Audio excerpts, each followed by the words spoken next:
When your vote by mail packet arrives in the mail, open it as soon as possible so you have plenty of time to complete it. Inside your packet, you'll find 4 items: your ballot, an instruction sheet, a green certification envelope, and a return envelope. Start by carefully reading the instruction sheet. It's designed to guide you through each step and help ensure your ballot is completed correctly. Using a black pen, fill in the box next to the candidates or questions of your choice. Make sure to completely fill in the box. Once you've made your selections, take a moment to review your ballot and confirm everything is correct.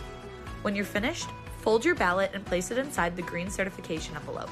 Before sealing it, verify that the envelope is addressed to you by checking your name above the signature line. Sign and date the green certification envelope. This step is required for your vote to be counted. Next, place the green certification envelope into the return envelope and seal it securely. Your vote by mail packet is now complete. You can return your ballot by placing it in your mailbox or by dropping it off at an official Will County ballot drop box.